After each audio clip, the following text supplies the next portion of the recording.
Assistants? Have you received any news? I am an assistant professor. Okay. Very likely to not have a bigger title very shortly. Assistant Professor of History of Education at Teachers College, Columbia, and is the author of numerous works, both articles and a book about the subject of racial segregation and desegregation in American public education. She is the author of Making the Unequal Metropolis, School Desegregation and Its Limits, which was awarded as a dissertation, the Bancroft Dissertation Prize at Teachers College, as well as the Claude A. Eggerson Dissertation Prize from the History of Education Society, and the History of Education Book Prize. No? No? You didn't win the book prize? Nobody's decided yet. So. Oh, for the History of Ed one. Oh, okay. Okay, never mind. It might. So feel free. In addition, she co-directs the collaborative research project Educating Harlem at Teachers College and is co-editor of the project's edited volume on the history of education in Harlem in the 20th century, now under contract with Columbia University. Thank you. Thanks, Ben. Thanks for inviting me. It's a pleasure to be here. I was telling your colleagues that I had no idea as a Manhattanite how close you were, actually. So I am pleased by that. So I appreciate Ben's introduction, especially because what you're going to hear today is really about, in some ways, juxtaposed between my first book project and the second project on the history of education in Harlem. And I'm going to be sort of moving back and forth between examples that come from those two works. But in terms of broader framing, I would say, and of course we'll have to see in the longer term what the impact of this is, but I would say that from roughly 2014 to 2016, in part because of the rising attention to racial inequality provoked by the wave of police murders of African American men, provoked in part by powerful new storytelling about school desegregation or segregation, and in part by strong new research that explains the role of segregation in producing educational inequality. We were at a moment of increased attention to the problem of segregation and the possibility of desegregation. And I'm using the past tense in part because, of course, it might seem right now, in early 2017, on the day after the State of the Union, that the terrain has shifted a lot, right? But I think but in some ways, in our federal system, it's still really crucial to attend to school segregation and the potential of school desegregation, not only because who's in the Oval Office doesn't change the shape of most American schools directly, but also because it's always been the case that a lot of work in school segregation and crucial decisions in American education policy happen at the local district level, in some cases the school level, and often at the state level. And so this issue, which did, I think, have rising political attention, might lose some of that with the new administration, but we're still in a place where we have the opportunity to try to continue to work on this problem. And so then the title of my talk today, The Trouble with Thinking About Segregation and Desegregation Today, is trying to point our attention to what it would mean and how a historian, as I am, might reflect on the shape of contemporary discourse about these problems, and especially to think about the ways in which nearly any conversation about segregation or desegregation rests either explicitly or implicitly on some historical account. And often, unfortunately, those historical accounts are incorrect, right? They're either incomplete or they're actually quite wrong. And so I would argue that if we're going to be in a place where building new coalitions around desegregation, to identify segregation as a problem and to think about desegregation as a strategic response, history is going to be crucial, because it's going to be crucial in building the kinds of coalitions that might be different than the ones that had existed previously to make a new attention to desegregation possible. So as I said, I'm drawing from two strands of my research in making these arguments today. The first is the work that I've done on Nashville, Tennessee, which is a place that is unusual in the American educational landscape because it achieved extensive statistical desegregation in its schools from roughly 1971 to 1998. And it did so via the combination of two important factors. The first was an extensive court order for busing for desegregation, meaning that children moved outside of their neighborhoods to schools that were intentionally organized to create compliance with the court-set racial ratio over the course of these years. But the precursor for that was the creation of a consolidated city-county school system in Nashville starting in the mid-1960s. And what that means for people in a highly fragmented place like New Jersey is that the entire county, which covered roughly 550 square miles, was a single school district. So if that is almost as if you were to imagine that everybody in Bergen County, for example, goes to the same district. Instead, of course, it's a much more divided landscape now. And in the course of this statistical desegregation, Nashville sees persistent opportunity gaps, but some reduction in measures like test score, some reduction in the gaps that appear for test scores between black students and white students. And I'll be talking chiefly in terms of African American and white students here because Nashville, through the 1990s, it's not this case anymore, but through the 1990s was largely a black-white binary case. Now it's a highly diverse city like many others in the US, but that is a development of the 90s. Here's the book. And the new work that I'm engaged in focuses on Harlem, and the focus collectively with a group of scholars and students and people in my classes is work on the history of education across the 20th century. But in terms of the segregation and desegregation story, Harlem offers us a very different account than Nashville, Tennessee. Harlem is a place that by the 1930s has schools that are almost entirely African American. There are very few white students going to school in central Harlem, and by the 1960s they're both segregated by race and by class. There is no significant statistical desegregation there, and there are persistent opportunity gaps that are very readily available, and lots of data from that period. If you're interested in more information about this project, this is our website, which includes a digital history project and some archiving work that's available online. So the way that I want to frame this talk is around 6 troubles with the way that we talk about segregation and desegregation today.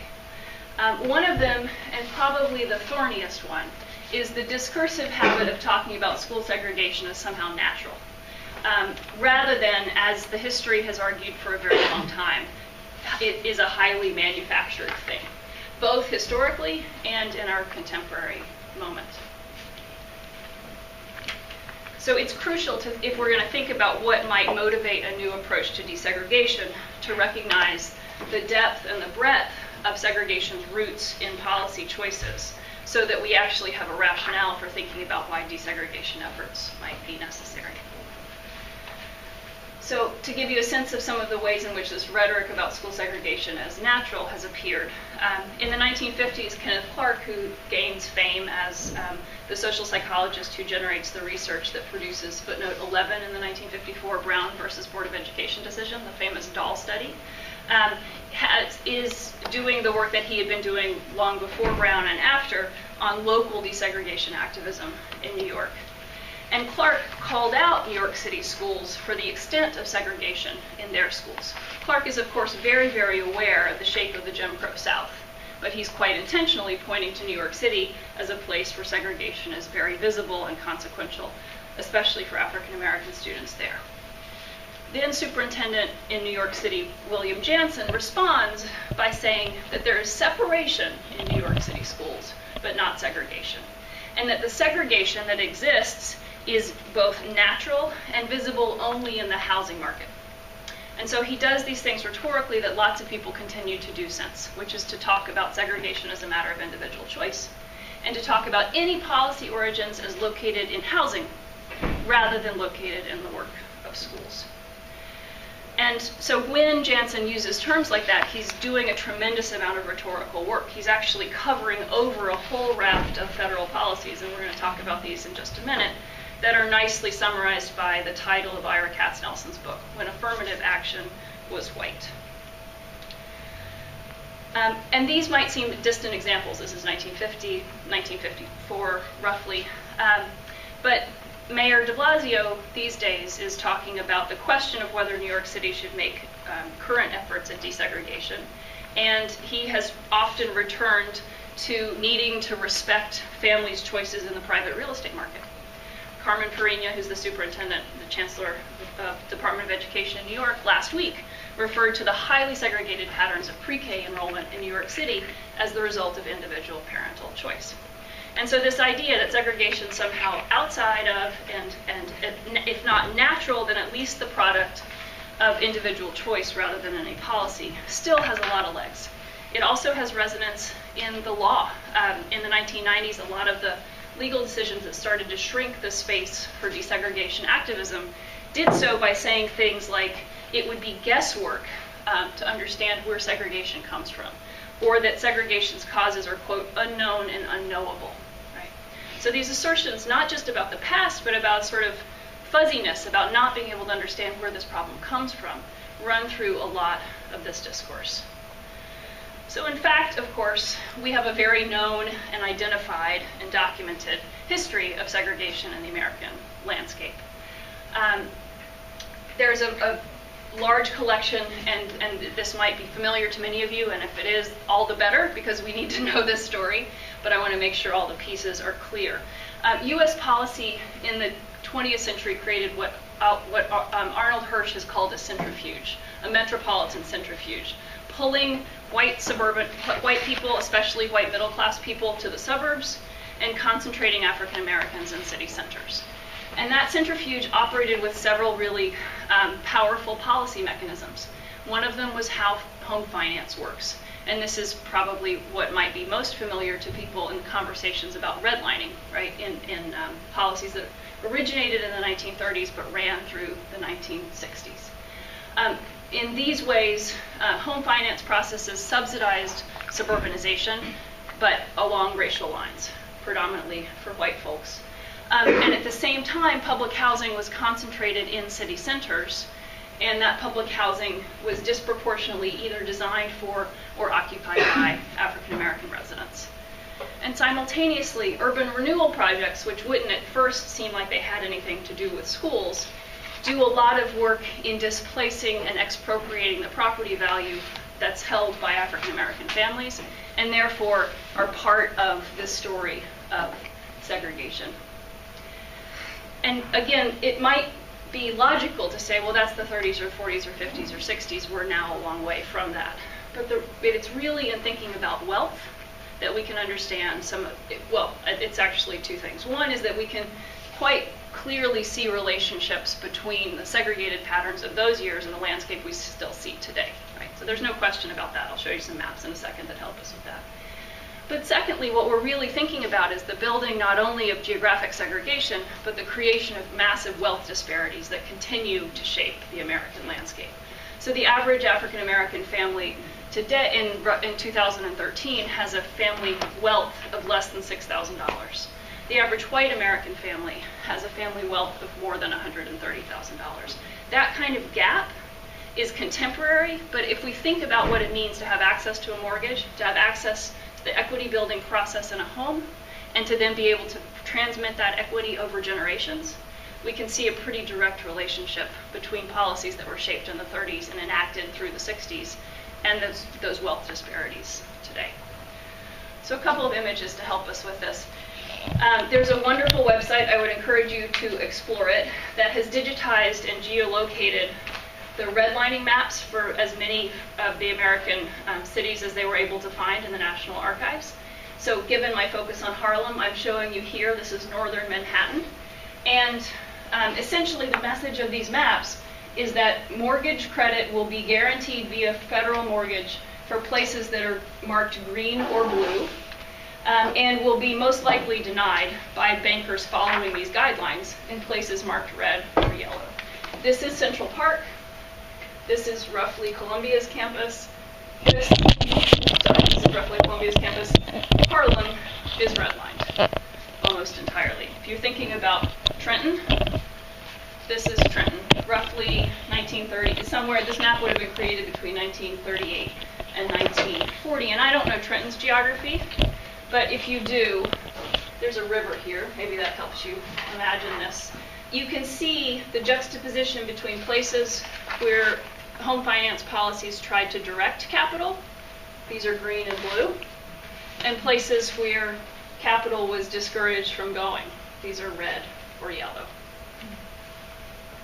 Does that resonate? Does anybody know Trenton well enough to think about how that resonates a little bit? The green area is where the state capital is. Okay. Typically, so these are focused on residential lending. So some of the, a lot of what's hashed out here might have been places that were commercial or industrial or rail lines or highways. So this is part of the story of how we come to have places like Nashville, Tennessee, as of 1970, where African Americans are concentrated in areas with the darker dots, and white residents are living in the surround. Right. So it's crucial, I think, for us to think about this, the ways in which housing policy has manufactured segregation. But it's also really important to think about the ways in which schools themselves have proved powerful in manufacturing segregation historically. And these are probably policies that you are likely aware of, but when we think about the ways that schools didn't just, as New York City Superintendent Jansen tried to suggest, respond to patterns, but instead construct segregation, things like how schools are zoned proved to be highly consequential, right? How do local administrators decide what's in the zone for an elementary school or high school? What do they choose to exclude? In Nashville, Tennessee, because it's the Jim Crow South, there is formal segregation of schools by race through the early part of the 20th century. And once the Brown decision in 1954 challenges legal segregation, Nashville does what many southern areas do, which is figure out systems that are not, they continue to identify schools, they continue to publish directories that label colored and white schools into the early 1960s. So let's first be clear that the moment of the Brown decision doesn't sort of create some thoroughgoing transformation in the ways they think about this. But what they also do is, even under a court order for desegregation, create mechanisms that continue to preserve segregation. And in their case, what one white conservative school board member referred to as intelligent zoning could be created to make sure that even though the schools were not formally segregated anymore, zones could be drawn to concentrate white residents in one place and black residents in another school. In places like New York, I'm still working on thinking about how much the intelligent zoning question might have been at play there. But it's very clear that there are a lot of both formal and informal policies that reinforce the segregation of places like Harlem. So where can children transfer to, and with what either formal or informal policies, right? I've done a lot of oral history interviews with Harlem residents, and it's pretty clear that there is a lot of informal choosing of where to go to school that reinforces segregation patterns. Additionally, there's teacher assignment that is crucially consequential because it signals either resources flowing into a particular school or resources being held away from that school.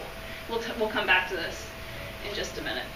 So, and again, I hope both of these are stories that are familiar to you when you think about the longer trajectory of American school segregation, because these are not things that I'm that are novel in my work, but I think they're crucial. We have a very strong story of how segregation was manufactured in housing, and we have a very strong story of how segregation was manufactured in schooling.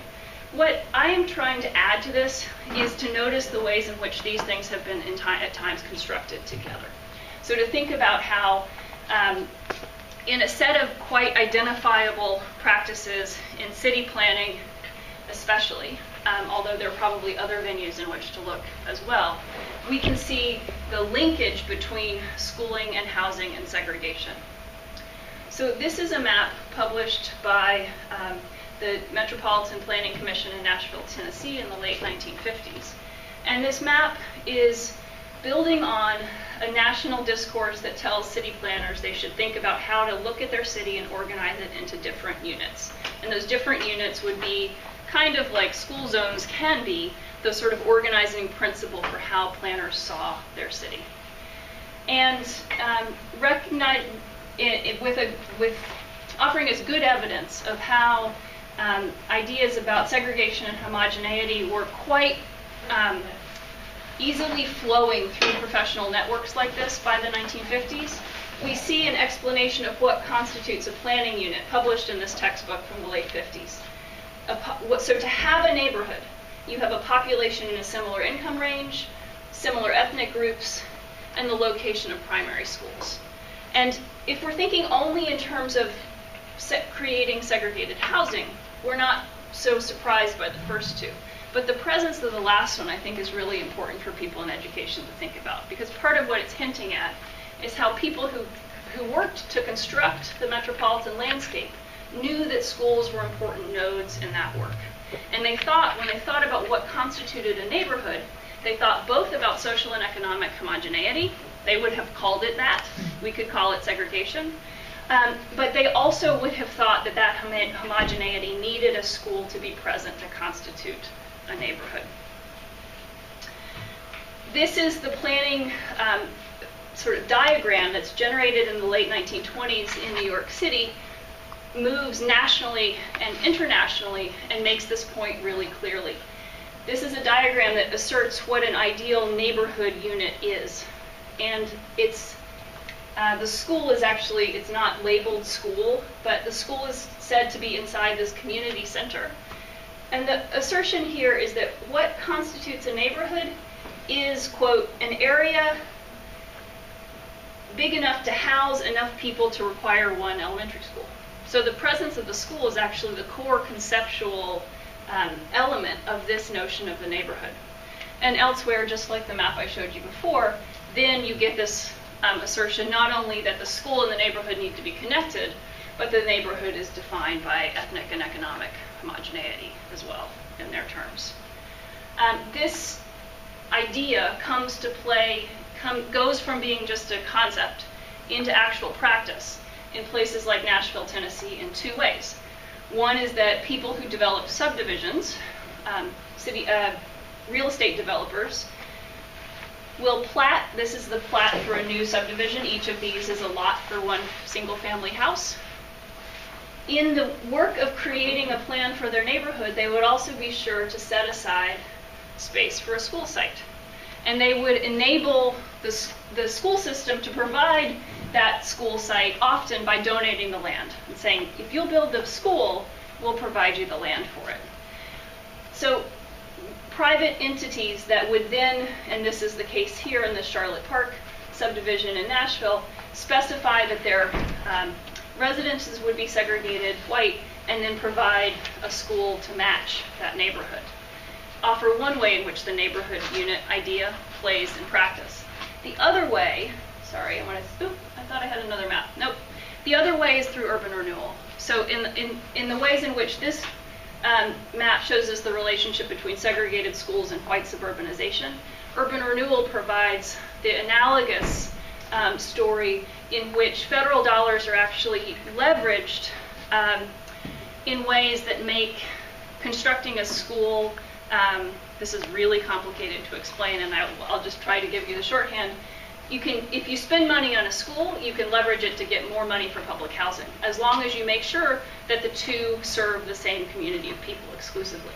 And so in an era of segregated public housing, what you do then is produce segregated schooling in relationship to your segregated public housing. Does that make sense? Yeah, okay. So of the 6 troubles that I'm going to offer you, this is the longest one, so don't worry, we're going to get there. But these are crucial, I think, because we need to think not only about challenging people like William Jansen's assertions that school segregation is somehow natural, but we don't need to just resort to saying we know it has roots in policy or we know that schools have done segregating things. We actually really have to think about what it means to have built these 2 forms of segregation together, which would, in policy terms today, maybe lead us to think about ways to think about desegregation, linking schooling and housing more effectively together. But it also has a broader context. Images, or consequence, I think. Images like these are probably familiar to you when you think about initial phases of school desegregation in the US.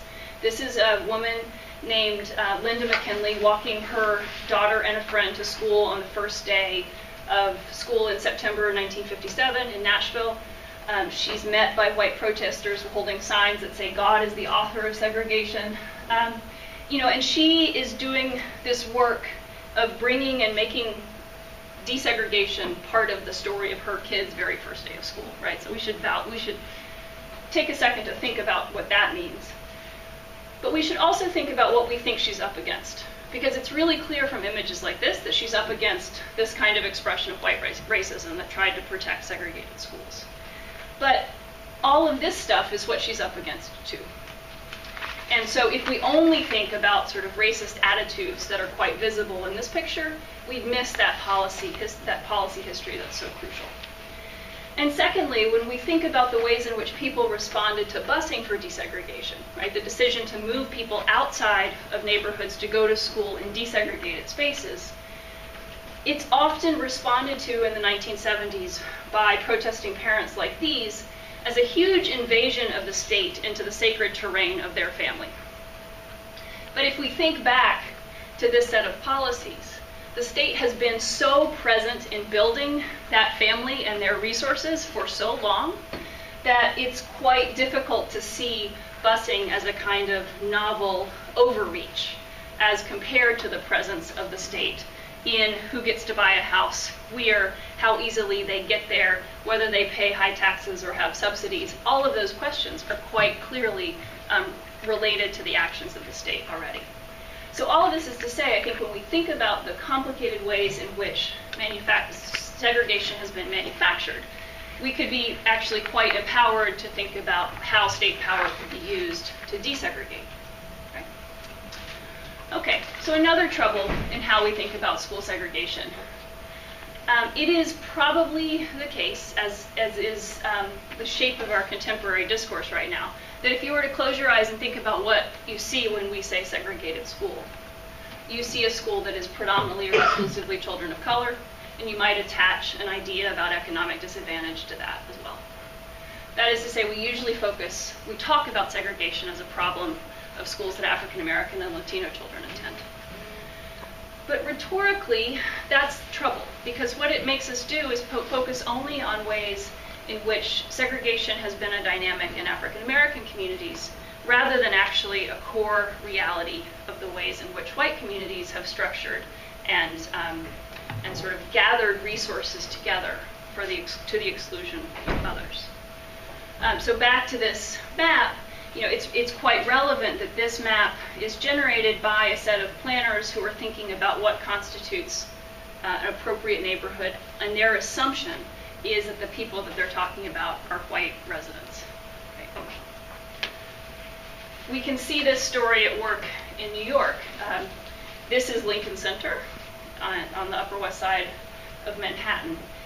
And in the creation of Lincoln Center was an urban renewal project. Previously, there was a large multi-class and multiracial neighborhood that extended in those blocks. In the early 1960s, that neighborhood was razed to create the cultural center that is Lincoln Center. And in the process, like a lot of other sort of return to the city efforts of the early 1960s, luxury housing was created here, and a school was built to accompany this luxury housing. It was sometimes stated and sometimes only implied that the residents of this luxury housing would be predominantly white people trying to be lured back to a city that was losing white residents in part due to suburbanization. So we could, if we focus here, we recognize the ways in which school and housing have been constructed to ensure segregation for white folks. And if we only focus here, which is Public School 191 located next to this public housing project, the Amsterdam houses, we would miss that part of the story of segregation is about consolidating resources for the use of already resourced people, not just the consolidation of impoverished communities of color in separate schools. This is actually a good place to look for this story, because this is a school, these are two schools, PS 199 and PS 191, that are in the middle of a big rezoning battle in New York right now.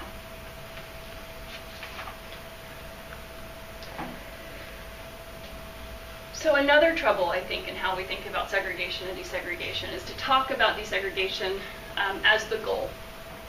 And in fact, when we look historically at what this conversation has looked like for people who've been advocates, for some people, attending a desegregated or what we might call a diverse or integrated school has been a real goal. But for other communities, it has long been a strategy and not a goal. And if, especially without a whole lot of federal level encouragement of desegregation, there are going to be local coalitions of people who come together around the idea of desegregating, those various ways of thinking about desegregation as strategy or desegregation as goal are all going to have to matter. In places like Nashville, where the courts are leading desegregation, attorneys are focused on getting desegregation to happen statistically, and so they're focused on goal, often. They frame it as a goal. But the voices of parents, like this is a woman named Iredell Groves who took her son Errol to school on that same first day as you saw the protest image before, she was very clear that there were that what she was interested in was a different goal. She was interested in access to quality schooling for her son. And she was much less likely to talk about that quality schooling as a matter of integration. Instead, she said, she thought that segregated white schools had been teaching students more than segregated black schools, and that if her son was there, they couldn't teach them without teaching him, right? So another way to put this is that there is relatively less attention to quote-unquote body mixing, like the location of a black student next to a white student, in this advocacy than sometimes the contemporary discourse about desegregation and the benefits of diversity might imply. And there are New York examples from Harlem and from elsewhere that help us think about how these multiple attentions to desegregation worked. Ella Baker, who might be famous to you as a Southern civil rights activist, who actually lived and worked from Harlem for most of her life, and she was a crucial education activist in this space. And Baker was working on two things simultaneously. She was working on challenging segregation in Harlem schools in the late 1950s and early 1960s. But she was also always working on greater parent power, greater local democracy, greater local control over those schools. And she didn't see those things as contradictory in any way. In fact, what she was doing was defining what she thought quality education would look like for her community, both as places that were not segregated and as places that had a strong role for parents in governing and contributing to schools as democratic spaces. Some of the products of her activism alongside many other people include what Matt Delmont has pointed out is probably the largest numerically civil rights action in U.S. history. Almost 500,000 New York City school children stayed out of school on February 3rd, 1964, to protest the shape of their segregated and unequal school system. That's about 100,000 more people than we think participated in the March on Washington. And in the context of organizing for this kind of march, this kind of boycott, Northerners were very, very clear that the kind of segregation that they were experiencing was not to be thought of as somehow totally different than the Jim Crow South, right? So they use this phrase, change the status quo, right?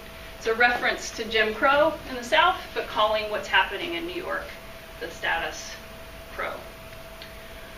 And so this is I think the diversity of African American educational activism in the 1960s is crucial for us to attend to, because in this moment, and this is a piece of the Black Lives Matter platform, there's a tremendous amount of conversation, of course, about educational inequality. But if desegregation is to be a way in which greater equality is pursued, it's not going to happen if simply people are dismissive of a range of views of what constitutes educational equality or what kinds of strategies might be used. Instead, we're going to have to be attentive to the ways in which calls for local community control, which is what Black Lives Matter has been more recently focused on, actually have a history of relationship to rather than separation from the desegregation idea. How are you guys doing? Okay? All right. So another narrative trouble in thinking about desegregation is about the question essentially of whether desegregation ever happened. So if we think about protest in the 1970s over desegregation, we got a lot of images of resistance, right? Maybe Boston, maybe Denver. I could have showed you some pictures, places where the central actors are white resistors. But the truth of the matter is that desegregation is less a policy that failed somehow because of the shape of this resistance than it is a policy that was never really tried. And this is especially true in the Northeast, and that might seem counterintuitive for those of us who like to think about the Southeast as the location of American inequality. But the North was both highly segregated and never really desegregated. So these are statistics from the Civil Rights Project at UCLA. As of 1968, in the Northeast, about 42% of African American students went to school that were 90% or more African American. That number by 1980, which was a sort of peak moment in desegregation nationally, that number had increased to 48%.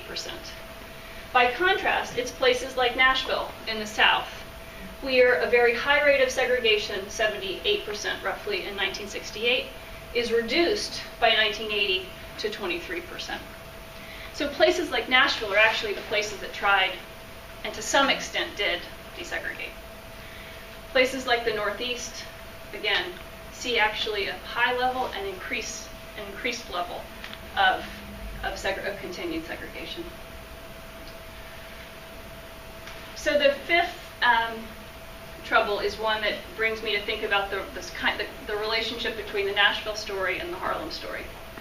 So discursively, and this is an oversimplification, but for the point, it's a valuable one, we have this discursive habit of talking as if segregated schools are all bad, and by implication then desegregated schools must all be good. Part of the reason I focused on Nashville, Tennessee in my book was to understand not just what happens was to understand actually what happens when a place achieves statistical desegregation. And a lot of that story is about the persistence of inequalities in the context of desegregation. So this is a lot of what desegregation looked like in Nashville. Young African American students boarding a bus in a suburban elementary school that was something between 30 and 50 minutes from their home.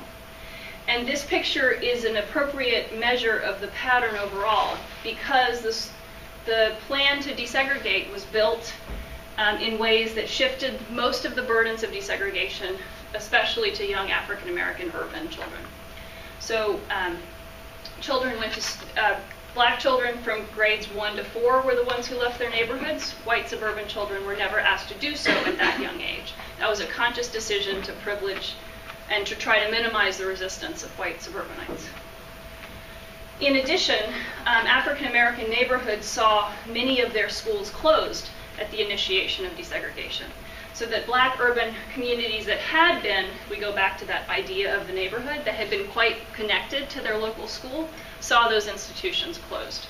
In the same period of time, the school system continues to build new schools in the suburban fringe. So spatially, there's a clear inequality in how desegregation happens. And this is why I use the term statistical desegregation, because we shouldn't mistake the reality of diverse racial ratios in schools for some sort of, as if it were to stand in for a general truth of greater equality. In fact, in the making of those statistics, you get inequalities like the spatial one that I'm describing here. The way that school board members, these are school board members riding a school bus in the early 1980s, the way that school board members reflected upon this is recognizing not only the inequalities and the burdens, but also what Barbara Mann described, I think, as a kind of public pedagogy. What does it mean for a system to decide that it's appropriate to expect some communities can have schools and others can't? For the community to say publicly, we're worried about white resistance, and so we won't ask white young children to get on the bus. We'll only ask African American young children. So she commented to continually say to black youngsters that in order for you to get something that is good, you have to move into another community. You're saying something that carries the impression and perception of inferiority, and I think that has a psychological impact on the youngsters who are moved outward. And then she says, in a way that should really remind us to think about the relationships between schools and neighborhoods and the implications of school closures, I don't think black people live in places that are not fit for schools. So she's not just saying our communities need schools. She's saying if you close the schools in our communities, the message is in some ways that they are not worthy in some fundamental way.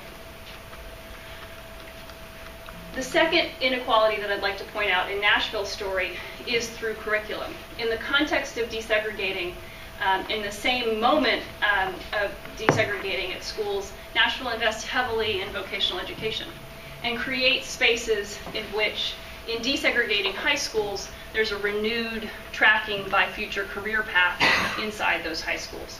This is a story that is familiar in a lot of literature about American high schooling, but it's especially important to notice when it coincides so tightly with the initiation of statistical desegregation.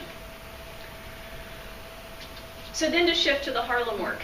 If Nashville helps us think about the trouble with saying all desegregated schools are good, the Harlem work that I'm embarking on is raising questions about the trouble with, I think, the commonplace notions that there's nothing positive happening in segregated educational spaces, especially segregated African American spaces.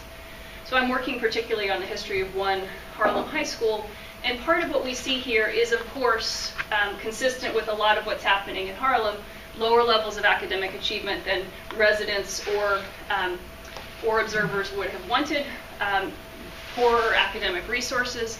So all of those core inequalities are there. But it's also the case that teachers are doing really creative work to think about what kinds of programs they can create for students that work in their schools. And it's also the case that many of them, this is drawing on oral history interviews with students who were there, many of them demonstrated a kind of rigorous care that was really a crucial educational foundation for students who were there. So I think one of the challenges in thinking about desegregation and advocacy in this moment is that a lot of earlier desegregation efforts really paid no attention to what diverse schools could learn from the history of African American educational spaces. And desegregation advocates today have got to do better at that. If nothing else, they have to make sure that they don't assert that schools need to be desegregated because unless they're desegregated, nothing good is happening, right? And again, I'm speaking in shorthand here, but I think that if you think about the sort of rhetoric of how, well, certainly how urban space has been described in public discourse of the last year, and especially urban African American space, you can hear the broader pattern at work. And so finally, I just think the broadest challenge that desegregation advocacy faces is this assertion that desegregation is somehow for children of color, right? That it's a necessary project for them. And the rhetoric about desegregation historically has actually often reinforced this notion. This is Nashville Board of Education attorneys in the 1980s, framing white children as the, quote, primary educational resource for black children. Right? So the reason we need a desegregated school system is to bring white kids into proximity with black kids for the black kids' educational benefit. Right?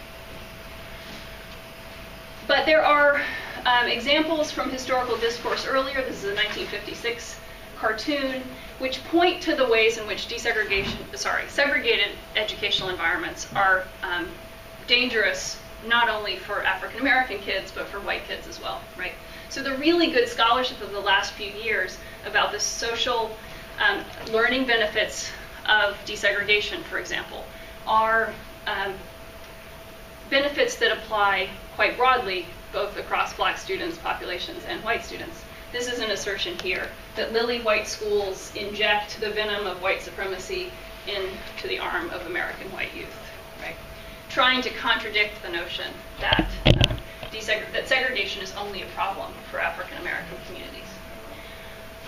So there is, the Century Foundation has done a lot of work to try to synthesize new research on school desegregation, and it's often valuable in trying to gather together a lot of the kinds of academic as well as social benefits that come from learning in desegregated spaces. There's also new work by scholars like Carla Shedd who point out that desegregated spaces are the ones in which kids can actually perceive inequality. in a way that previously, either in segregated resourced or under-resourced spaces, they were not able to notice, right? So there's a tremendous value in desegregation as a goal, not just in doing what Nicole Hannah-Jones and others have emphasized in sort of providing an achievement gap closing mechanism on narrow measures, but also on these broader and I think crucial social learning outcomes. But all of that is an ambition that's going to have to rest on having a kind of public support for the idea of desegregation. And, you know, what brought me on the train here today is to try to convince all of us to think about how getting the history of this, both the origins of segregation and what desegregation's complex and often paradoxical history can offer for that process of trying to build those coalitions today. So thank you very much, and I hope you have fun.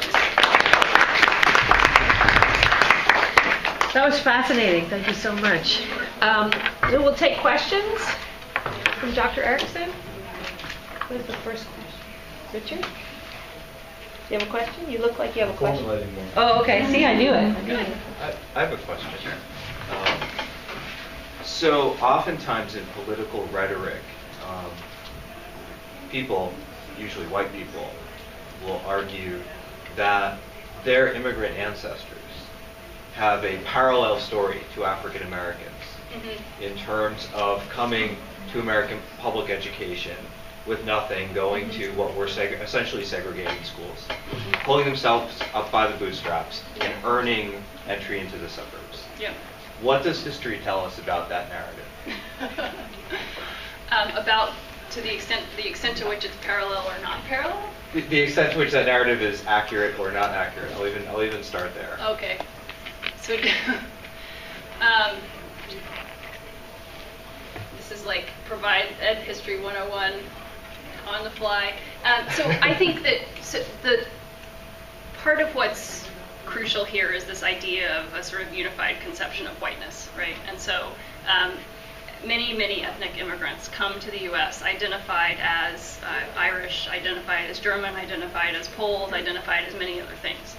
And they find themselves by the early 20th century in a place where their ethnic identity as begins, essentially to simplify, begins to be less central, and whiteness comes to confer a set of benefits that they can cash in on, right? And so two specific examples of connections with that. One of them is the ways in which those redlining maps, and this is why I would really encourage all of you to play around with this website, because it's actually a great example of this issue.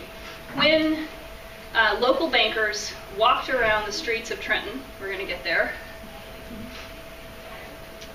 and decided who's going to be which grade for mortgage lending, every one of these areas, this is just a screenshot so I can't click on them, every one of these areas gets an area description, and the area description filled out by a local banker or